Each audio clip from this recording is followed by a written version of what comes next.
What is going on? This is the Live Sports Talk podcast. This is your host, Jeff, here. Also, your NFL analyst as well.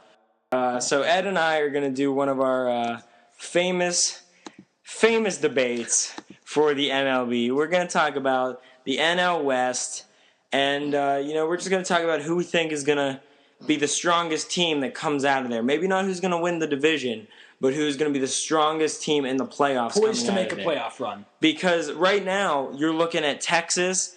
Texas is leading the division right now. They're most likely going to make the playoffs. You have Oakland, who's really hot in July. Mm-hmm. And then you have L.A., who's made a decent amount of moves right before the trade deadline.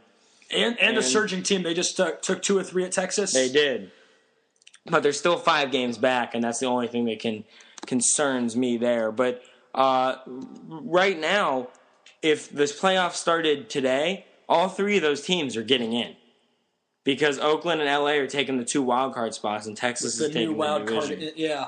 So that's something to think about. That is. So I know Ed, whatever you want to fucking call him. He's gonna be for Texas right here. I can already tell. So I'll take LA, and I'll let Ed start first. I've been high on Texas since day 1 of the season. Really since they lost to the Giants in the World Series of 2009. Because you saw, especially last year in the playoff run when they ended up losing to St. Louis, they have clutch hitters. Cruz and Napoli are not guys that have the most amazing. They're great players. Napoli's a phenomenal catcher. He's one of the best. I'm high on Napoli as well because there aren't a lot of great catchers in the league, and he can hit. Come playoff time, he bats. Yeah, he can hit. Him and Cruz, I'll give you clutch that. hitters, and then you add Josh Hamilton and Ian Kinsler, who are offensive monsters. To Michael Young. It's embarrassing how good the offense is. The offense is not fair how good it is. And I don't see an offense in the AL that can match what they've done. And also, I realize they have a struggling starting staff led by Yu Darvish, and he's lost some games. He's won a bunch too. But you look at the late section of the game, the bullpen's good. Texas has a good bullpen. Better bullpen numbers than LA has. Well, the only area you look at where LA does win is the starting pitching. And but in that starting pitching, though, is the thing. I know you'll probably argue, well, LA is great because of the starting pitching. What you have to look at, though, is who's on that staff. Jared Weaver and C.J. Wilson. I'm going to get to him. Jared Weaver and Zach Greinke are who I meant to talk about. Do they have playoffs in their resume? Do they have great playoff numbers? I don't think so. And C.J. Wilson, who came over from Texas, yes, his team was in the past 2 World Series, but he was not the reason they were there. C.J. Wilson did not pitch great in the playoffs. I think that's one of the reasons Texas didn't give him the money. I think it's one of the reasons they didn't losing him to Anaheim wasn't the biggest deal. All their eggs are in the offense basket, which they can bank on. And can you bank on the Angels pitching come playoff time? I have to go Texas. I think they'll be in the World Series this year. See, I agree with what most of you said there. Texas has the best hitting lineup in baseball. In baseball, I will say that. But see, my thing though is they've had, like you said, you called it. I'm going to argue the starting pitching, but Texas has injuries to their starting pitching lineup. Natali Feliz, done. He's done. They have another guy whose name I cannot think of right now, and I'm going to look it up, but he's done as well. Oswalt, going to the bullpen. Oswalt's going to the pen. He hasn't pitched well. And that's good though. I mean, because I think he's a good pitcher, and you have him coming out of the pen. I think that pen is just so strong. They don't need it. And then Darvish is their ace. Darvish is still a great pitcher. So I mean, the guy that was hurt that I couldn't think of his name, Colby Lewis, done for the season. Yeah, he's out for the season. He's done. But that's the thing. It doesn't matter that they're out for the season because their eggs were never in the pitching basket. It's all about that batting order.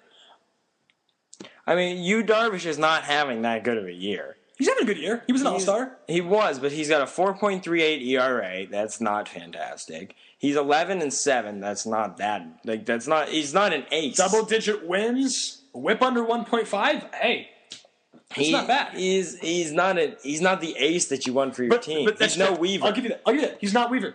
But guess what? Texas does not need ace pitching. They need guys who can pitch a solid number 2, number 3 role with that batting order. They're the team that I look at, and they could win it all. No ace on their squad. Really, not even like a great number 2, just a decent number 2 and some number 3s and 4s. Here's my thing, though. All right, so you have Texas number one batting. That's uncontested. All right, their pitching their starters are not where they want it to be. Let's be honest. Oh, I grant you that they're not.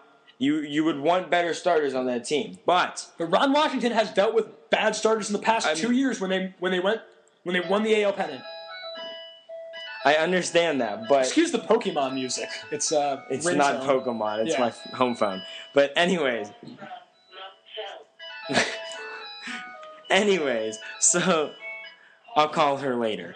But so my point is the Angels have good hitting too. They do. Mm-hmm. I say they're top 5 hitting, top 5 in the league. In their league, yes. In the league. In the MLB. In the MLB. Who's better besides the Rangers and Yankees? I'll give you Yankees. Yes, Yankees. Cardinals. The Cardinals aren't performing this year, though. Best team batting average in baseball, so I have to go with them. That's fine. I'd take the Cardinals. I really would have to look at it more. I was not expecting to have to answer that. That's good. With the acquisitions of the Flying Hawaiian and Hanley Ramirez, I might take the Dodgers offense. Okay. They're still top. That's 4, so they're still top 5. And then a healthy Red Sox team. But are they healthy? No, but come on, we're just looking at this like the Red Sox might not make the playoffs. It's a good order. That's my point. It's a good order, and they have a great pitching lineup with Greinke now. They have three guys that could be aces on a lot of other teams. Greinke hasn't pitched like an ace this year, but he could. He has the ability to, and that's what matters in the playoffs. It's when playoffs start, it's a whole new slate. One game. But you have and you have those guys though, like C.J. Wilson, who haven't performed well on that brand new slate. And then you also have look at the offense. I grant you Pujols, he's been there, big hits, been there. But guys like Trout, is he ready for the big time? We're gonna find out. And but Texas has those guys who are seasoned clutch hitters, and I think I really think Texas is gonna win all this year. And also they got Ron Washington. He's had players there before. I understand that, but Ron Washington isn't suiting up and going out and hitting. That's irrelevant. Runs. I think the manager is a huge role. I think Tony La Russa is probably one of the biggest reasons the Cardinals won last year. He was almost. He's not as big loss as Albert Pujols, but he's a huge loss to that team. Well, I'm saying. Well, I think Albert Pujols was a bigger reason than Tony La Russa last year. Well, for winning, and same with David Freese. Freese. So, Pujols wasn't even that. But here's the thing. If I told you going into the playoffs last year, David Freese walk off in the World Series, you'd say no. Doesn't have the playoff experience. No. Yes, you would. I would say. It remains to be seen. Like it does with Trout, it remains to be seen. Yes, but I'm saying you can't count him out. And also, that was one hit. Can he hit over a consistent basis? Trout's showing you can consider in the playoffs. Basis. I think it's too much of a question mark right now. He's a rookie. You can't just sit back and talk about what he's going to do in the playoffs. I think he's going to be a good player in the playoffs. He can bat 300. I don't think he's going to be hitting I think he's hitting through something like 350, 360 right now. I don't think he'll do that. Playoffs first time. I'm not sure if he's quite ready for that. And then so you have him, and then you have Pujols and. Pujols has been slumping. I look at Pujols as he's going to be a big guy in the playoffs if they do something. I look at Pujols as that guy because he's the veteran, because he's been there before, because he has multiple World Series. That is true. Pujols could very well have a. I'm saying Pujols. He's going to be the guy. But who's the best hitter in the AL right now? Other than if I had to look at a whole, I want Josh Hamilton because he's been slumping lately. But guess what? He's going to come around. Clutch hitters. I have to go Texas. They're going to the World Series this year. I'm going to say one more thing real quick. Last thing. Here's the thing, though. With Trout, he's been playing in the AL West, right? Mm-hmm. So they've played Texas a good amount. Yes. And he has not shied away from Texas. That's true. And like you're saying, Texas is going to be the best team that they're going to be able to play. So I think he can do it. Well, you know what? Let me quote you. Playoffs is a whole new slate, so you don't know how it's going to All right. Well, we got to head out because the show is over. So that is it for us. This will be on YouTube. You can check us out there. Comment, like, subscribe. Follow us on Twitter at LiveSportsTalk. Tweet us, #AskLiveSportsTalk. I want to get some viewer questions. For some viewer questions. And that's about it. Talk to you guys later. See ya.